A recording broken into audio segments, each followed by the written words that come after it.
Well, shifting our focus to West Asia now, Israel launched at least 17 airstrikes in southern Beirut on Wednesday night.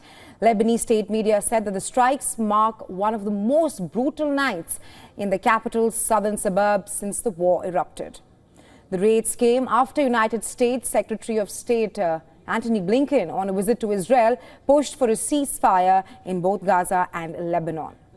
Now, Blinken's visit to the region is his 11th since the Gaza war began and was a part of a continued U.S. efforts to end the war and limit its regional fallout. Blinken said Israel had achieved most of its strategic objectives in Gaza and it should now aim for lasting success. He also told Israel to avoid further escalation with Iran. As Blinken pushed for a ceasefire, Israel continued to pound the historic Lebanese port city, Tyre. Huge clouds of smoke billowed above residential buildings in the city, which is a UNESCO-listed port city in South Lebanon. Residents of Tyre, they went through what remained of their homes after Israeli airstrikes hit the center of the city. Tens of thousands of people have already fled the city as Israel steps up its campaign to destroy Hezbollah in Lebanon. Israeli airstrikes pound Tyre, a historic Lebanese port city. Israel began to bomb roughly 3 hours after issuing an order online for residents to flee central areas of the UNESCO-listed city. Tens of thousands of people have fled Tyre in recent weeks.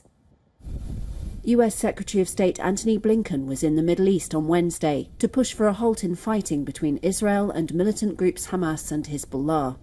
But there was no respite for Tyre, usually a bustling hub for Lebanon's south, with fishermen, tourists and even UN peacekeepers on a break from deployments near the border, spending time there by the sea. And no let-up either for besieged northern Gaza, which Palestinians were fleeing en masse on Wednesday.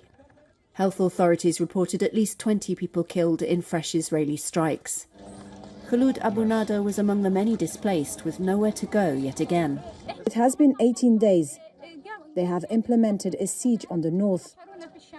It was like they put us in a prison. We could not leave. We cannot take it anymore. We are being exterminated in Gaza and no one standing beside us. In Lebanon, Israel's military said it had killed 3 Hezbollah commanders and some 70 fighters in the south in the past 48 hours, a day after confirming it had killed Hashim Safi-ad-Din, the militant group's heir apparent leader. Since October 7th, a year ago, Blinken, in Tel Aviv before departing for Riyadh, said it was time for Israel to capitalize on its military victories. It's the last major US peace push before the November 5th presidential election, which could upend US policy in the region.